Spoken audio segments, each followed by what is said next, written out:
경 활동케 하신 예레미야 선지자를 통해서 이제 죄악으로 멸망케 될 남유대에게 주신 최후의 회개의 촉구의 말씀이십니다.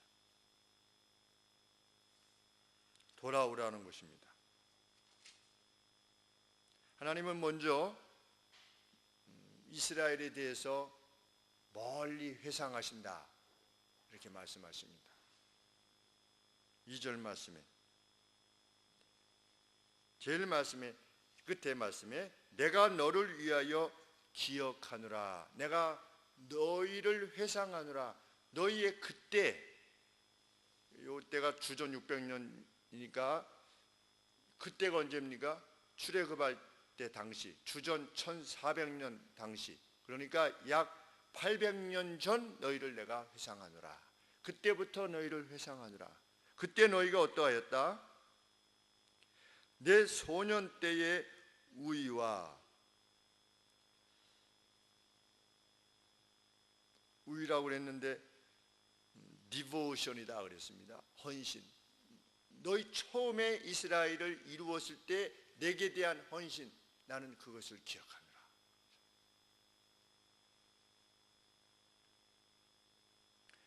그리고 나에 대한 너희의 사랑은 마치 결혼한 사람이 그 배우자를 사랑하였듯이 너희가 나를 사랑하였던 것을 나는 회상하노라. 그리고 너희는 광야에서 나를 따랐노라. 그때 너희는 내게 거룩하였고 내가 추수한 그 첫 열매와 같이 그렇게 귀한 것이었으며, 그래서 내가 너희를 먹은 나라,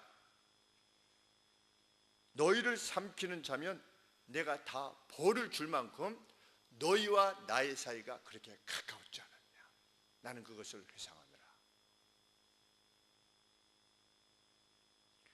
하나님께서 이렇게 회상하신다고 하시는데, 이런 하나님의 말씀의 회상에 대해서 우리는 어떤 생각이 듭니까? 매우 생소한 표현 같습니다. 왜 그렇습니까?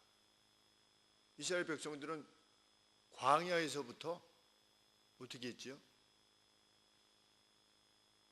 하나님을 계속해서 원망했습니다. 그렇지 않습니까? 너희 소년의 때 원망했습니다. 잠깐 동안 40년 동안 훈련을 받고 그 이후에 여호수아를 필두로 해서 가나안 땅을 정복할 때 잠깐 이스라엘 백성이 하나님의 말씀을 따른 것 이외에는 그 여호수아를 또 잊었지요. 이스라엘 백성들이. 그 다음 시기가 뭡니까? 사사기 시대입니다. 사사 때 어떻게 했습니까? 그들이 제 소견에 옳은 대로 행하였다. 자기 소견에 옳은 대로 행하였다. 그게 사사기의 내용이고, 사사기 다음에 뭡니까? 사무엘상 합니다. 그때 이스라엘 백성들이 하나님을 또 떠났습니다. 사무엘상하 다음에 열왕기상, 같은 역대상하. 그 왕들의 역사를 보면 어떻습니까? 거즘 다 하나님을 떠났지요. 과거 800년 동안 이스라엘은 계속해서 하나님을 떠났습니다. 그런데 하나님께서 뭐라고 회상하신다고 하는 것입니까? 너희의 나에 대한 사랑은 마치 결혼했을 때의 그 사랑이었고, 너희들은 참 헌신되었었고. 이 무슨 말씀입니까? 그래서 내가 너희를 삼키는, 너희를 건드는 자가 있으면 내가 가만두지 않았었다. 이건 무슨 말씀이죠? 내가 너희를 그만큼 사랑했다는 겁니다. 자기 자식에 대해서는 어떻습니까? 자기 자식에게 흉을 보는 사람은 없지요. 그래도 뭔가 좋은 것을 말하려고 합니다. 이러하지만 결국 보면 자식 자랑이에요. 그렇죠? 한자 애가 뭐 이렇고 저렇고 뭐 이렇게 하다가 맨 마지막에 그래도 애가 이번에 뭐 이걸 했어요. 결국 자랑하는 거예요. 하나님께서 이스라엘 향해서도 지니신 마음이 그것이라는 것입니다. 내가 그렇게 너희를 사랑했었다. 그것을 어떻게 보면 하나님의 일방적 사랑이지요. 짝사랑입니다. 짝사랑.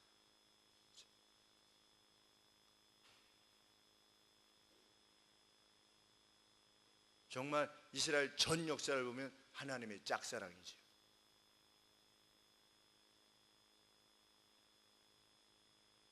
이어서 하나님은 하나님의 슬픔을 토로하십니다. 5절 말씀에 너희 열조가 내게서 무슨 불공정함을 보았간대 나를 멀리하고 헛된 것을 따라 헛되이 행하였느냐. 나는 너희를 그렇게 사랑했는데 내가 너희들에게 행한 그 불공정한 것이 뭐가 있느냐? 뭐가 있었기에 너희의 조상이 나를 떠났느냐? 하나님의 슬픔을 토로하시는 거죠. 그래서 헛된 것을 행하였느냐? 5절 말씀에 제일 마지막에 became empty 이렇게 됐습니다. 그래서 왜 이렇게 헛되게 다 비어버렸느냐? 지금 이스라엘의 상황 자체가 다 그 쌀떡으로 치면 쌀이 하나도 없는 그런 empty 상태인 겁니다.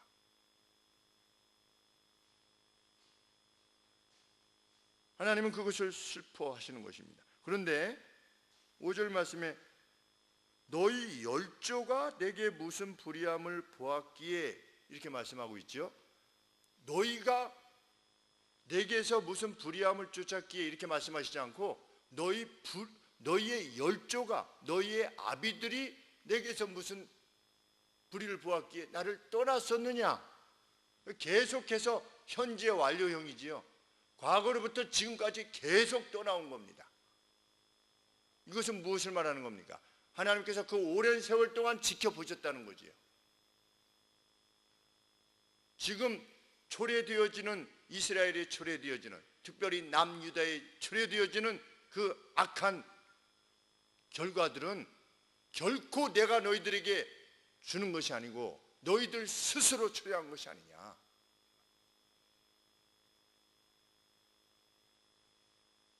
나는 너희 선조의 죄악을 열조의 죄악들을 이렇게 기다려왔다는 거죠. 오래 참으셨던 것입니다. 그 아비들은 무엇을 물어야 했다고 합니까? 하나님께서는 6절 말씀에 출애굽 1세대는 다 죽었지요. 광야에서. 그 2세대가 가나안 땅에 들어갔습니다. 그러면 그 가나안 땅에 들어간 사람들은 자신들이 광야에서, 왜냐하면 20살 이전 사람들도 생존했기 때문에, 출애굽에서 나올 때 생존했었기 때문에 그 19살 정도 된 사람들이 광야에서 40년 지낸 것이죠. 그리고 가나안 땅에 들어갔고, 광야에서 태어난 사람들이 또 광야에 들어갔을 때 그 사람들은 하나님에 대해서 알고 있었죠. 그렇기 때문에 가나안 땅에 진입할 때 요단강을 건너서 첫 성인 여리고성, 너희들은 떠들지 말고 소리 내지 말고 이걸 돌아라, 여리고성을 이렇게 돌아라 했을 때 백성들이 그 명령을 따를 수 있었던 거죠. 왜? 40년 동안 경험되어졌으니까. 1세대는 누가 우리를 광야에서 이끌어낸 것인가에 대해서 알았습니다. 그런데 이 2세대가 죽고 3세대, 4세대 됐을 때 그 현장이 없지 않았습니까? 마치 오늘 우리가 그 현장이 없는 것처럼 그들도 어떻습니까? 자기 할아버지들이 그랬다는 것을 들은 거지요. 그 들었을 때 그 사람들이, 그 이스라엘 사람들이 무엇을 계속해서 잊지 않고 물어야 되냐면 6절 말씀에 그들이 우리를 애굽 땅에서 인도하여 내고 광야고 사막과 구덩이의 땅, 건조하고 사망의 음침한 땅, 사람이 다니지 않고 거주하지 아니한 땅을 통과케 하시던 분이 누구였지? 우리가 여기에 살게 된 것이 누구 때문이지? 어떻게 해서 우리가 여기 살게 되었지? 라고 물어야 됐는데 유다 백성들은 묻지 않았다는 겁니다.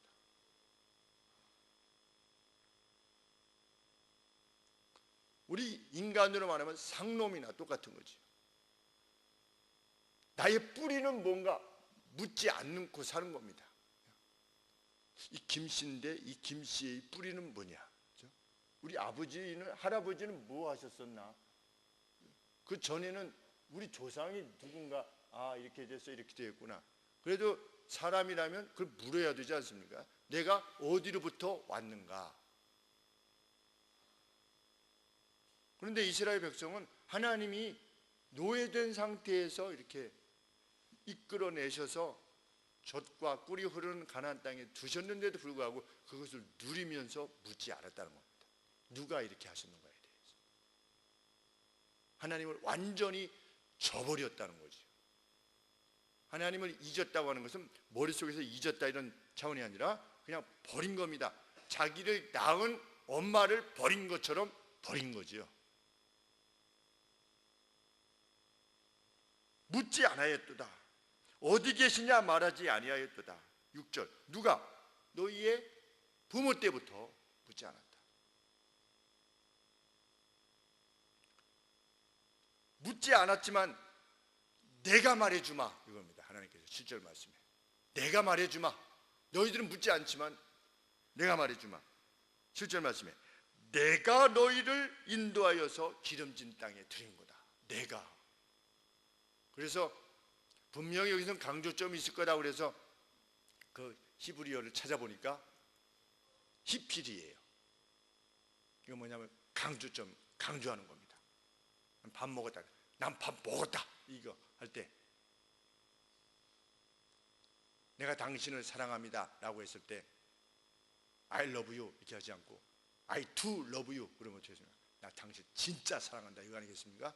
그런데 히브리어 문법에도 히필이라고 하는 것이 그것이 있는데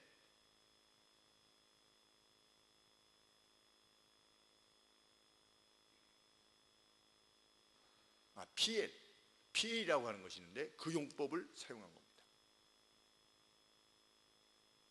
강조해서 사용하는 것이죠.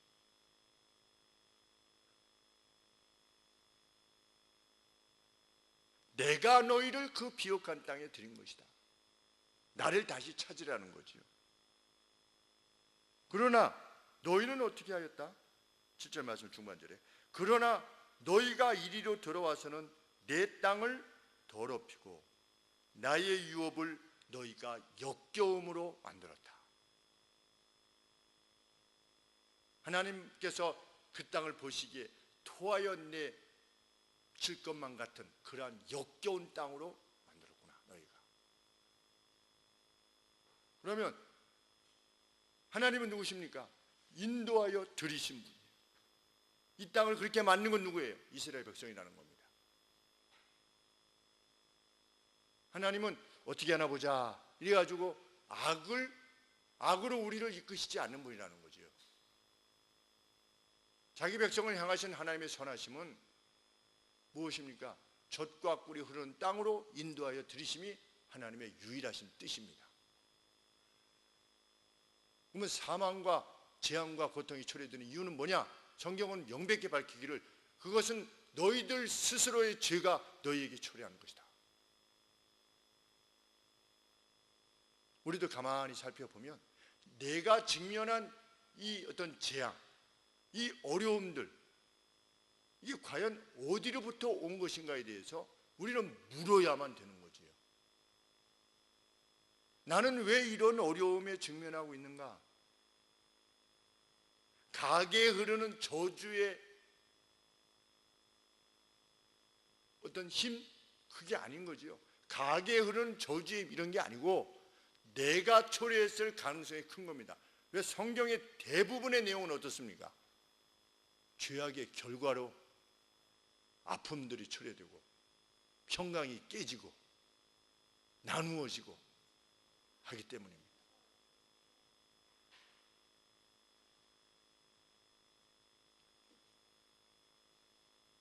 아주 예외적인 경우가 무엇이 있습니까? 욥과 같은 경우. 하나님께서 욥을 믿으셨지요? 하나님이 욥을 믿으신 겁니다. 한번 시험해 보신 것이 아니고 하나님이 욥을 믿으신 거지요.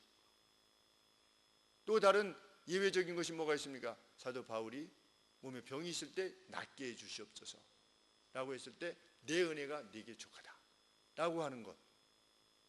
그 두 가지 또는 여로보암, 악한 여로보암 왕의 아들 중에 한 사람이 하나님을 잘 섬겼는데 이제 여로보암 가게에 일어날 그 저주가 있기 전에 하나님께서 그를 먼저 취하여 가신 것.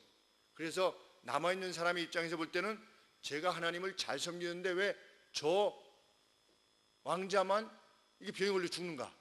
그 당시에 이런 특별한 예외적인 경우를 제외하고서는 성경이 어떻습니까? 그 평강을 깨는, 우리의 평강과 확신을 깨는 것은 무엇으로부터 오는가? 우리가 하나님의 법으로부터 이탈할 때, 하나님의 법은 무엇이지요? 사랑입니다. 사랑으로부터 이탈했을 때 발생하는 겁니다.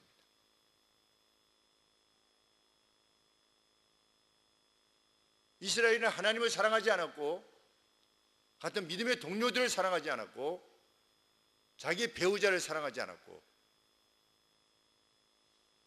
자기의 지도자들을 높이지도 않았으며, 지도자들은 하나님께서 자신들에게 위임한 그 신적인 권위를 자기의 이익을 위해서 사용했지요. 그래서 하나님 보시기에 혐오스러운 땅이 되고 말았습니다.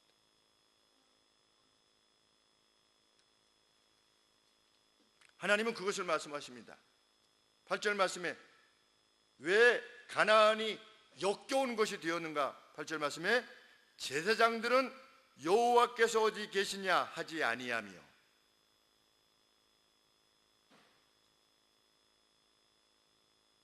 법을 관리하는 자들, 법을 다루는 이들은 여호와를 몰랐으며, 관리들도 나를 항거하며, 선지자들은 바알의 이름을 들어 예언하고 무익한 것을 쫓았기 때문이다. 총체적 타락이지요. 먼저는 지도자들의 타락입니다. 이후에 백성들의 타락이 나오겠죠.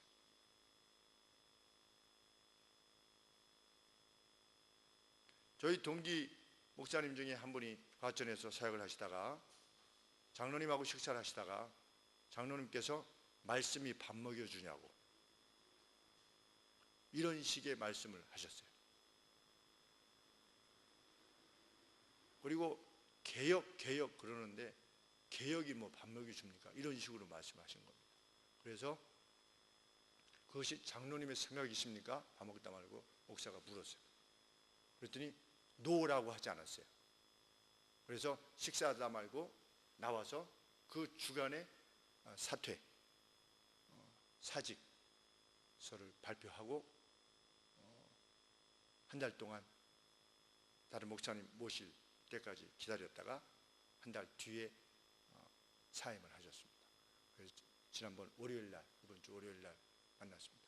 본인이 그렇게 얘기했습니다. 그 한 달 동안도 나는 마지막까지 하나님 앞에서 최선을 다했다.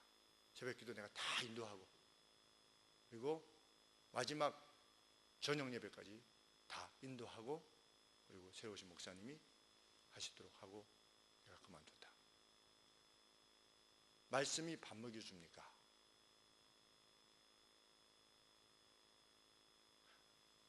어떻게 보면 오늘 우리들의 교회가 그럴 수 있습니다. 우리가 여러 교회들을 다녀보지는 않았지만 우리 주변에 믿는 성도들도 계시고 하나님의 말씀을 전하는 이들도 있고, 그럴 때 우리가 말씀을 나눠보면 정말 하나님의 말씀이 진리요 좌우로 치우치지 아니할 것이에요. 만 별 것이며, 그 진리 앞에서 모든 이들이 순복해야만 된다라고 믿는, 자기가 섬기는 교회 강단에서의 외침이 하나님의 말씀이라고 외치는 이들이 과연 얼마나 있는가. 그래서 생각해 볼 때 두렵지 아니할 수가 없는 겁니다. 이거는 우리 교회는 안 그렇다 이런 차원이 아니고, 지금 이 시대의 교회가, 우리들의 교회가 그렇다는 겁니다. 목사님이 무엇을 하나님의 말씀을 들어 선언했을 때 뭐가 자기 마음에 안 들면 이내 우리 목사님은 좀 이러신 것 같아. 아, 우리 목사님은 저렇게 생각하시는구나.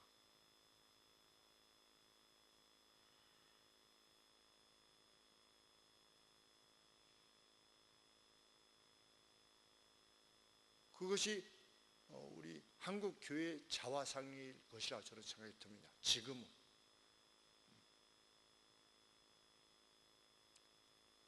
가감할 수 없는 하나님의 진리의 말씀이다 라고, 모든 말씀이 그렇다는 것이 아니라 하나님의 말씀을 차례차례 이것이 이 말씀이고 이것이 이 말씀입니다 이렇게 선포할 때 그 말씀이 자기 자신을 지적하고 그 죄악을 찌를 때,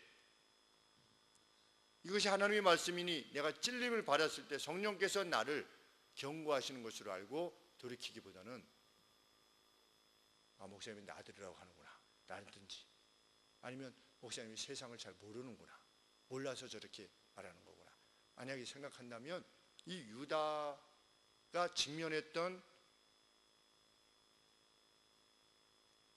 그 재앙과 저주에 직면하게 되겠죠. 왜? 그것이 역사를 이끌어 가시는 하나님의 방식이시니까, 그게 진리니까.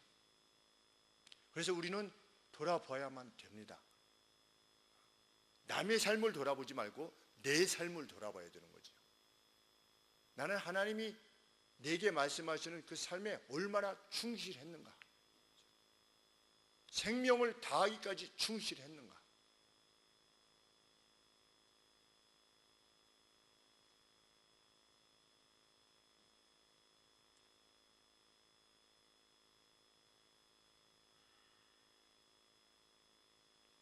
하나님께서 그랬던 유다에게 말씀하십니다. 9절 말씀에 내가 너희와 다투고 너희 후손과도 다툴 것이다. 이것은 무엇을 말씀하시는 것이겠습니까? 이 죄악의 그 무게가 이 당대뿐만 아니라 이 후의 세대에도 영향을 미쳐서 너희와도 하나님께서 다투겠지만 너희의 후손들도 동일한 괴로움에 직면하게 될 것이다 라고 하는 아주 무서운 경고의 말씀이지요.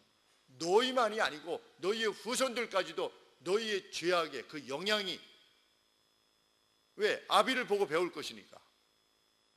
너희들도 이전의 조상들이 그랬던 것을 따라하는 것처럼 너희 후손들도 그렇게 될 거니까, 만약에 버리지 않는다면 어떻게 할 거다? 내가 그들과도 다툴 것이다. 내가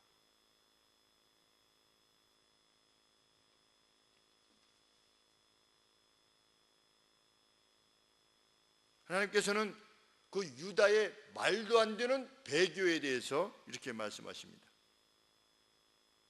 10절 말씀에 너희는 키팀 섬들에 건너가 보며, 여기가 키팀 섬들이 뭐냐면 그 터키 밑에 있는 키프로스 섬을 말합니다. 키프로스 섬에 키팀이라고 하는 지역이 있는데 그 키팀 섬들에 건너가 보며 게달에도 사람을 보내어, 이 게달은 그 이스라엘의 남동쪽의 아라비아 지역을 말하는데, 그러니까 키프로스는 이스라엘로 치면 서쪽이지요. 서쪽에 있는 터키의 섬입니다. 거기에도 가보고, 그러면 그 키팀이라고 하는 그 섬은 무엇을 말하는 것이냐면 문명, 그 그리스 문명 있지 않습니까? 그 그리스의 문명국이지요. 그러니까 문명의 세계에 있는 그 키팀이라는 데도 가보고, 아라비아 케달이라고 하는 이 아라비아 쪽 어떤 야만이라고 불렀던 그 둘 다로 가보라는 거지요. 문명과 야만 국 둘 다로 가봐라. 가봐서 뭐를 자세히 살펴라. 이 같은 일의 유무를 자세히 살펴보라. 뭐가? 11절 말씀에 어느 나라가 그 신을 신 아닌 것과 바꾼 일이 있느냐. 그랬는데 직역하면 이렇습니다. 그것들이 신들이 아닐 때 신들을 한 나라가 바꾸었느냐. 이게 무슨 말이냐면 이 신이 아닌 거예요. 자기들이 섬긴 게 신이 아닌 건데도 어느 한 나라가 신을 섬겨오다가 이건 신이 아니네, 이러고 신이 아니니까 우리 신을 바꾸자 이래가지고 바꾼 적이 있냐는 거예요. 어느 나라가, 한 나라가 섬겨보니까 아니니까 우리 신을 바꿔보자 이렇게 한 나라가 없지 않느냐. 심지어 신이 아닌데도 안 바꾼다는 거지요. 그런데 너희는 어떻게 한다? 그러나 나의 백성은 그 영광을 무익한 것과 바꾸었도다. 나는 너희를 그 광야에서 이끌어낸, 너희를 가나안으로 이끌어낸 그 분명한 역사가 있음에도 불구하고 참된 신인 나를 너희가 저버렸다.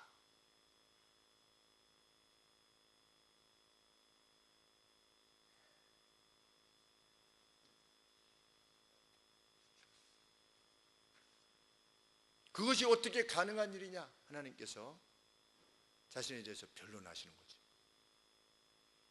내가 너희에게 잘못한 적이 있느냐? 불공정하게 너희를 대한 적이 있느냐? 없지 않느냐? 근데 어떻게 너희들이 나를 떠나느냐? 다른 나라는 신이 아님에도 불구하고 계속해서 섬기는데 너희는 내가 참신이라고 하는 사실을 광야에서 다 보여주었고 이스라엘 역사 가운데 그 무수한 선지자들과 역사를 통해서 다 보여줬는데도 너희는 거짓된 것과 나를 바꾸었다. 우리도 일생을 보면 하나님께서 살아계시다고 하는 것을 우리 믿음 생활을 하다 보면 보여주십니다. 순간순간 또는 어떨 때는 격정적으로 보여주셨던 때가 있죠. 그래서 하나님 감사합니다. 정말 하나님은 저희 주인이십니다. 이렇게 과거에 고백했던 때가 있는데도 하나님 믿는 사람들이 어떤 조금 어려움이 닥치는 것 같으면 어떻게 합니까? 그것이 자기가 하나님을 떠난 결과로 초래되는 것임에도 불구하고 하나님 설교도 뭐 별거 없네. 그리고 이스라엘이 떠난 것처럼 떠나는 사람들이 있는 거지. 교회는 다니지만 마음은 떠나 있는 사람들도 많고. 그러면 이 유다 사람들은 어떻습니까? 오늘날로 치면 교회 다니는 사람들입니다. 다. 왜? 제사 다 지냈으니까 절기 다 지키고 11조 내고. 그런데 불구하고 심령이 어떻게 됐습니까? 하나님을 떠난 겁니다.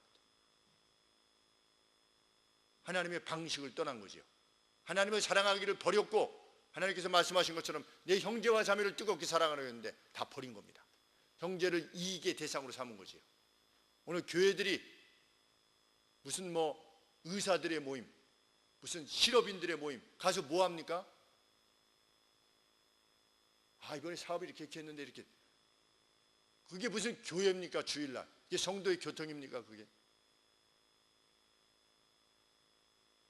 주일날 따로 모여서 기도 실업인이다. 이번에 세금이 이렇게 됐는데 이거 이렇게 되면 그거 어떻게 해결해야 됩니까? 그거 이런 방법이 있습니다. 이렇게 하면 됩니다. 이게 무슨 성도의 교통이에요?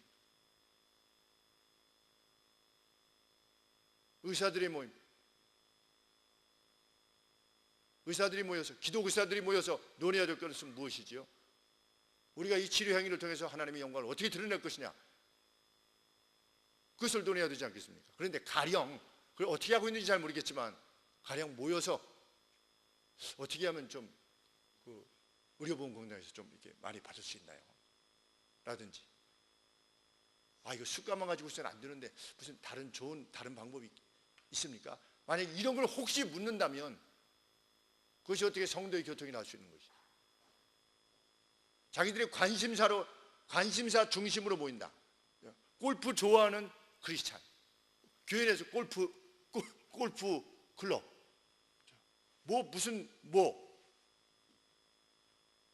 그건 클럽이지요. 클럽, 교회가 아니라. 무슨 중등부 학부모 모임, 어느 선생님이 잘 가르쳐 주신대요. 이런 거 정보 교환하고.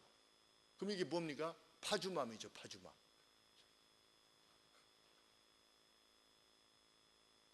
파주맘에 제가 우리 교회 성도님 이렇게 좋은 거 올렸다가 이런 종교적인 건 올리지 마십시오. 그래서 제가 탈퇴했어요. 좋은 이야기를 그냥 올린 건데 우리 교회 오십시오 이렇게 하지 않고 우리 교회에서 교화고등학교에 53명에게 장학금을 주었습니다. 한 사람당 30만 원씩. 그게 한 1,600만 원 정도 됐죠. 20년 전이니까 굉장히 큰 돈이죠. 그래서 교회가 이러이러한 역할들을 각 곳에서 하고 있습니다. 이게 무슨 다른 얘기를 하면서 그 종교적 색채가 나지 않게끔 하기 위해서 올렸어요. 그런데도 불구하고 이런 종교적인 것은 올리지 마십시오. 다른 돈 되는 거는 다 올려도. 자, 이거는 틀렸구나. 무슨 그 회원이 많으니까 무슨 뭐가 됐냐 생각하는 거죠. 그게 오만이지요. 회원 수가 많은 게 그 세상에서는 힘이니까.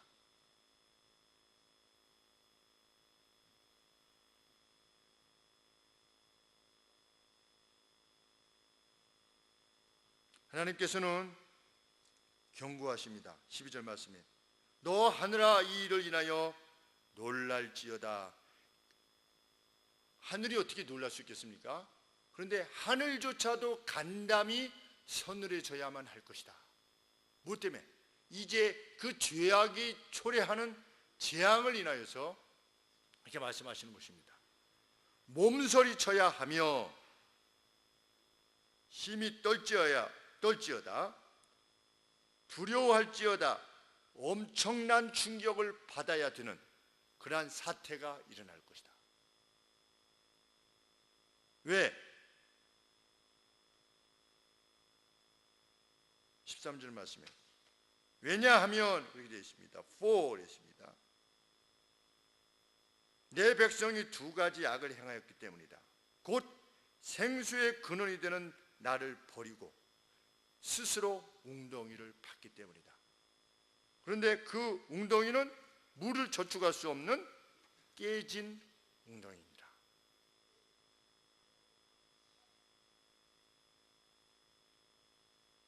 그 결과 어떻게 될 것이다? 그들은 여호와의 집에 출생했지만 하나님의 집에서 출생한 이들이었음에도 불구하고 마치 태어날 때부터 노예였던 것처럼 취급을 당하게 될 것이다. 자신을 지켜줄 리가 하나도 없는 노예와 같이 될 것이며 14절 말씀에 으르렁거리는 젊은 사자들 앞에 먹이처럼 되어질 것이다.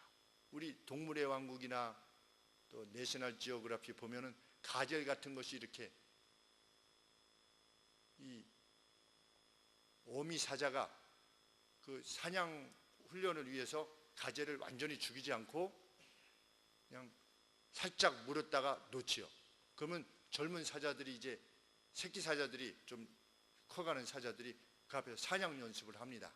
여러 명의 여러 마리의 젊은 사자가 그때 그 가젤의 눈빛, 그 가젤의 처지가 될 것이다. 너희가 15절 말씀 어린 사자들이 너를 향하여 부르짖으며 소리를 날릴 것이다. 표호할 것이다. 크게 표호할 것이다. 그게 우리 표현에는 소리를 날려 이런 표현을 했습니다. 내 땅을 황무케 할 것이며 내 성읍들은 불타서 거민이 없게 될 것이다. 그런데 우리 느헤미야서에 보면 이 예레미야 때부터 약 150년 뒤에 느헤미야의 기록을 보면 예루살렘에 뭐가 살았다? 자칼이 살았다. 황무했고 예루살렘 성은 다 불타서 없어져 버렸고 그 안에 거민은 하나도 없게 되는 그러한 풀들만 잡초들만 자라는 땅이 될 것이라고 하는데 정말 그렇게 되었던 거지요. 그것을 느헤미야가 지금의 이라크의 바그다드 정도의 이 포로 되어온 후손 중에 출생해서 그 소식을 들었던 거지요. 그래서 그가 수위를 울고 하나님 앞에 호소한 것입니다. 이 느헤미야가 예레미야 선지자의 그 예언의 내용을 다 가지고 있었던 거지요. 150년 전에 이 예레미야 선지자가 기록한 이 기록의 내용을 느헤미야가 다 가지고 있는 것입니다. 보고 우는 거지요. 하나님의 말씀이 실현된 것을 역사 가운데 오늘 우리도 얼마든지 그렇게 될 수 있는 거죠. 이 땅도 이 땅이 흥왕하게 될 것이냐 망하게 될 것이냐 결정구는 하나입니다. 하나님을 떠날 것이냐 찾을 것이냐 누가? 세상 사람 말고 교회 밖에 있는 사람들 말고 교회 안에 있는 우리가 하나님을 잊을 것이냐, 하나님을 물어 찾을 것이냐에 따라서 이 땅의 흥왕성쇠가 결정될 것이라는 것이 하나님의 분명한 말씀이죠.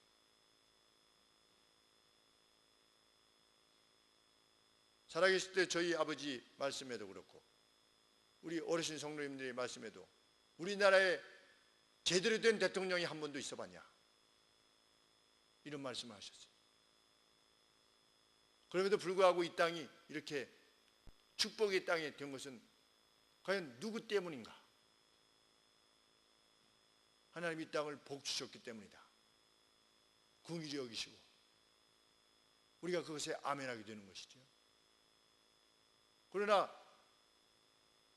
우리 70년대, 60년대, 70년대에 그 성도들이 그 순전한 마음을 가지고 하나님을 찾고 하나님께서 원치 아니하시는 것은 행하지 아니하고 하나님께서 원하신 것을 행하고 주의를 지키기 위해서 생업까지 포기하고 좋은 직장까지 포기하고 할 정도로 하나님을 구했던 그 날들, 정말 하나님께서 말씀하시듯이 그 배우자에 대한 사랑, 결혼 때의 사랑만큼 그만큼 하나님을 사랑했던 이들에게 베푸셨던 그 은혜가 지금껏 우리에게 유산되어 왔는데, 이 땅의 교회들이 하나님을 잊는다면, 하나님을 저버린다면 이 역사는 반복될 것이지요.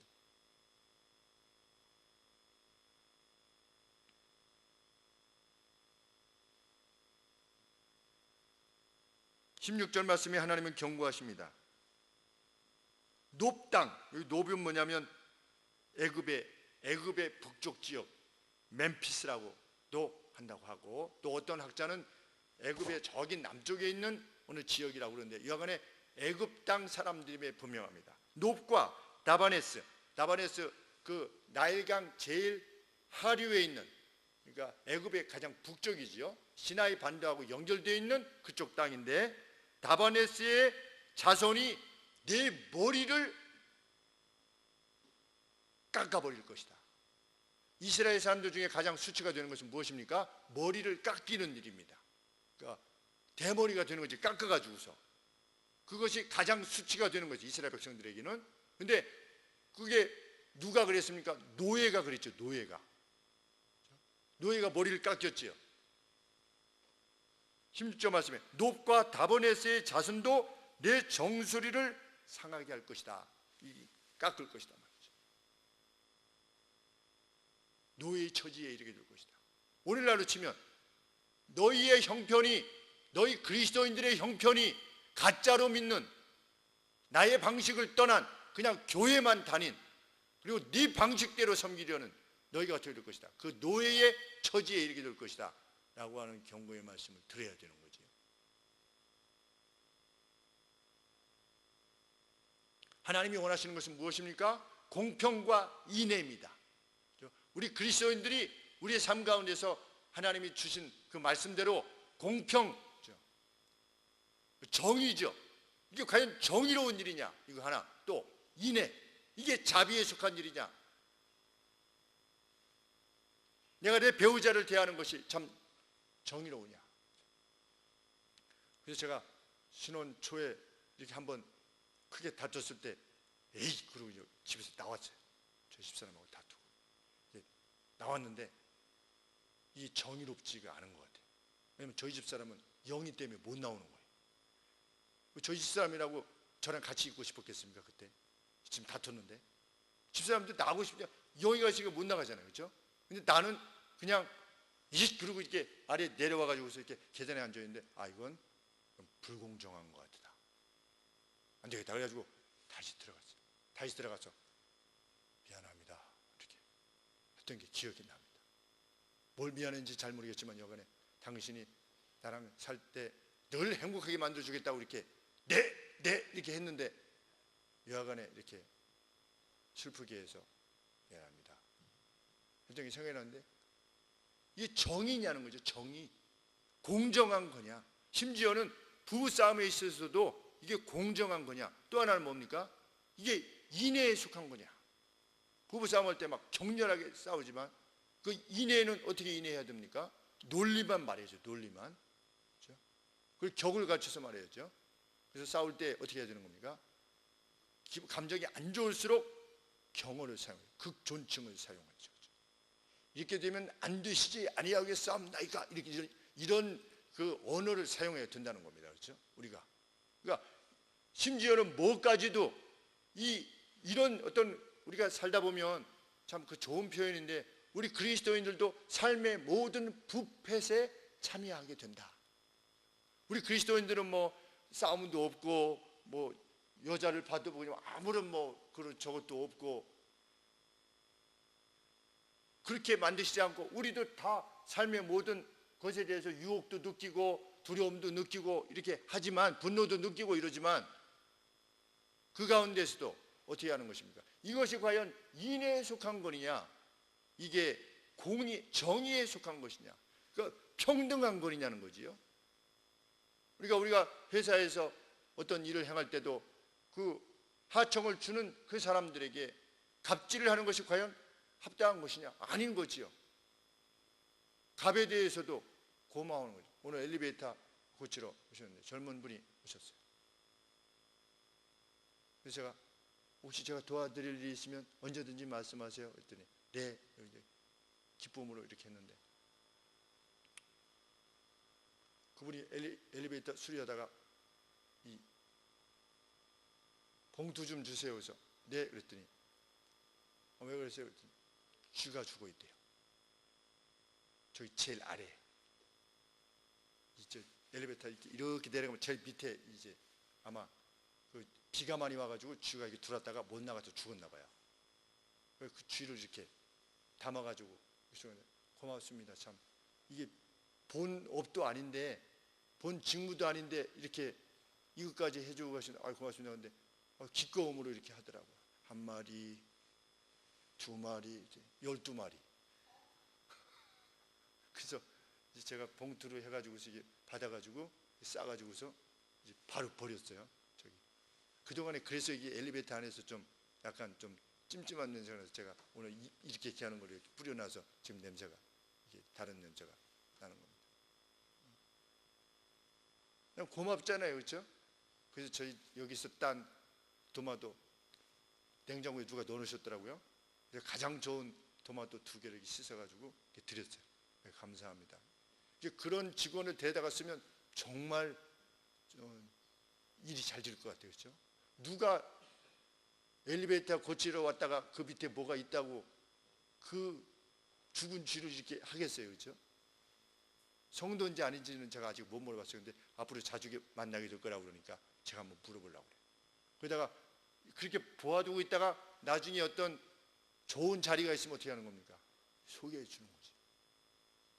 그런 사람은 자기가 전문 일을 지금 모른다 할지라도 어떤 새로운 일을 알게 되면 어떻게 하겠습니까? 있는 힘을 다해서 하겠죠, 자기가. 그러면서 그 사람들이 자꾸만 이렇게 올라가게 되는, 그러니까 서로, 제가 처음에 이렇게 와가지고 고치러 오셨어요? 좀 잘 좀 해주세요. 만약에 이렇게 그냥 갔다. 그거보다는 그래도 교회에 오셨는데 젊은 청년이 현이 나이 정도 되겠더라고요, 보니까. 그래서 선대하고 다른 목사님이 계셨는데 우리 박 목사님 말씀하는 거죠. 박 목사님이 또 오직 잘 대해 줬겠어요, 그렇죠? 그분. 그러니까 그 서로 간의 애정으로 인해서 이게 무슨 일로 만나는 게 아니라 사람과 사람으로 만나는 거 아니겠습니까? 나라가 그렇게 될 때 어떻게 되는 겁니까? 나라가 그렇게 될 때 잘 되는 거죠. 그게 선진국이고, 누구를 대하든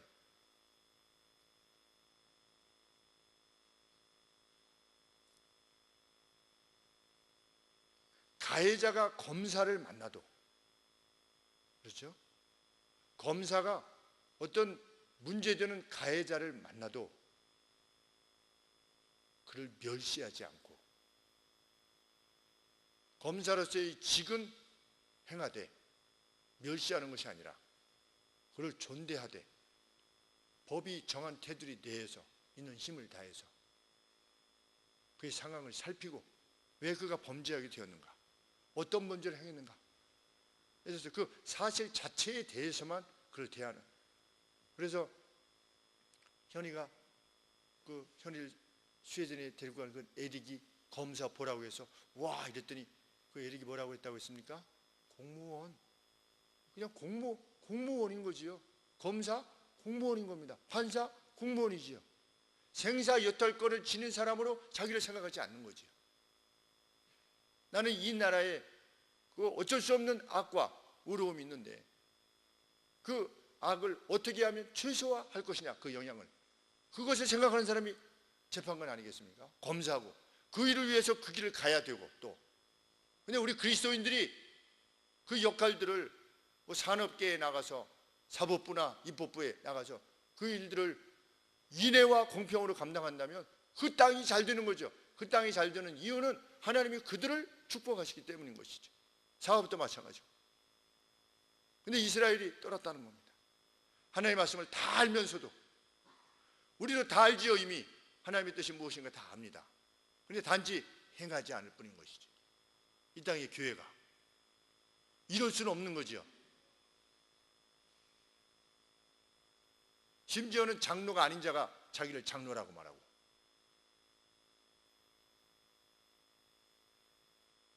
자기 명함에다가 누구누구 장로, 아니 자기 사업 명함에다가 무슨 장로를 넣습니까? 그렇죠?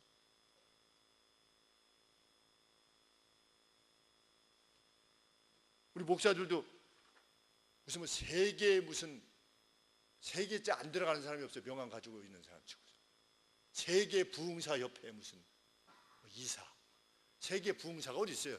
그런 단체가.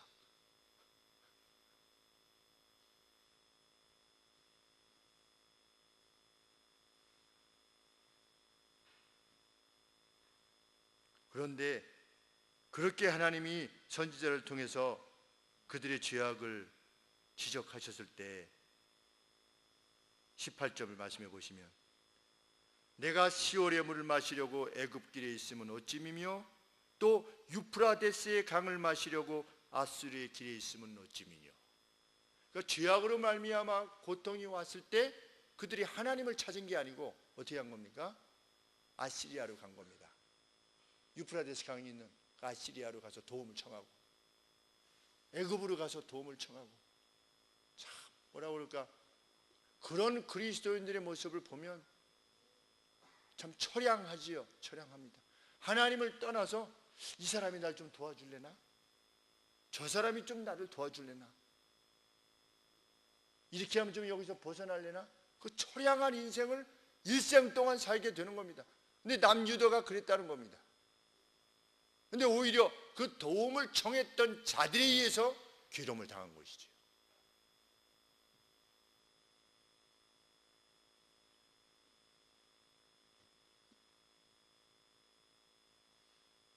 선지자는 그렇게 묻는 것입니다. 18절에 어찌 미며 그랬는데, 너 지금 도대체 무엇을 하고 있는 거냐, 이렇게 말하고 있는 겁니다. 성경의 원 표현에는 What are you doing? 그랬습니다. What are you doing? 도대체 뭐 하는 짓들이냐 너희는. 너희가 왜 애굽으로 가고 왜 아시르로 가느냐. 아시르로 하나님한테 가야지. 너희 도대체 무슨 짓을 하고 있는 거냐. 오늘 뭐 그렇습니다. 교회들마다 텅텅 비었지요. 예배당마다 텅텅 비지요. 낮에 아무도 안 오고 새벽에도 거의 안 오고 저녁에도 없습니다. 이 전에는 그래도 70년대 60년대는 밭에서 뭐 하다가 가다가 교회 들려서 밭에서 한 무슨 무 같은 거 한 2개 정도 이렇게 드시라고 이렇게 앞에다가 놓고 들어가서 기도하고 가고 찬송 한 장, 2장 하고 이렇게 가시고 성도들이 그렇게 하셨지요. 근데 오늘의 교회는 어떻습니까? 텅텅 비어 있는 거죠. 다른 일에는 분주할 수 있어요. 자녀들 문제 분주하지요. 생업에 의해서 분주합니다. 계획들이 다 짜져 있어요. 주중에 하나님을 위한 시간과 하나님을 위한 계획을 가지고 있는 사람들은 별로 없어요. 개하고 놀 시간은 있어요. 개는 산책을 꼭 시켜야 돼요. 그렇죠?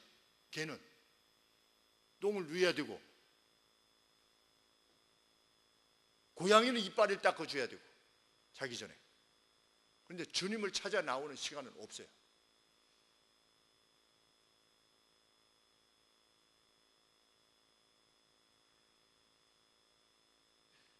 하나님께서 19절 말씀에 말씀하십니다. 네 하나님 여호와를 저버림과 네 속에 나를 경외함이 없는 것이 악이요 고통이다. 너희가 왜 고통을 당할 수밖에 없느냐? 나를 너희가 저버렸기 때문이다. 그리고 나를 두려워함이 없다. 너희가 오늘의 한국 교회가 정말 한국 교회가 하나님을 두려워함이 있는가? 강단의 하나님을 두려워함이 있는가? 그리고 성도들 역시 하나님의 말씀을 선포받을 때 하나님의 말씀으로 바꾸지 않은 그 두려움이 있는가? 지도자들의 총체적인 타락, 그것에 이은 하나님의 백성들의 총체적 타락이 많이 계속되어진다면 그 결과는 자명한 것입니다. 두려운 일이 할 수 없는 것이죠. 그것이 전쟁이 되든 어제와 같이 지진이 되든 그 어떤 재난이든 기근이 되든 아니면 뭐가 하나 날라와서 서울이 쑥대밭이 되든 잘못 눌러서 쑥대밭이 되든 일부러 눌러서 쑥대밭이 되든 역사는 하나님께서 이끌어 가시는 것인데 우리가 우리 개인의 행복과 개인의 어떤 자랑 이것을 논하는 사이에 함께 멀어져 버린 하나님 경외, 하나님을 높임, 두려움, 이것이 혹 우리의 것이 되지 않기 위해서 우리 개개인의 삶을 잘 살펴야 되겠습니다. 나는 오늘 이 일을 행함이 하나님을 두려워함으로 행하는 것인가, 경외함으로 행하는 것인가? 그것이 분명하다면 우리는 보이는 전망에 관계없이 기쁘고 평안에 거할 것입니다. 왜? 하나님께서 여전히 그런 우리들과 함께 있을 것이기 때문에 회개의 자리에 함께 있게 되기를 소원하는 것입니다. 기도하겠습니다. 귀하신 아버지, 소시적인 사랑이 참 부족한 것이 없음에도 불구하고 결혼 때의 것이었느라 그렇게 회상하신다고 하시는 하나님, 우리를 그렇게 사랑하고 계심을 믿습니다. 저희와 저희 교회가 그리고 이 땅에 세우신 모든 교회가 우리를 그렇게 광야 가운데 불러내신 하나님을 경외하며 그 마음 깊은 중심에 두며 마치 이스라엘이 진군할 때에 하나님의 성막이 그 가운데 신을 씌웠듯이 아버지 여호와를 중심에 모시고 살아가는 저희 모두가 되게 하여 주시옵소서. 예수 그리스도의 이름으로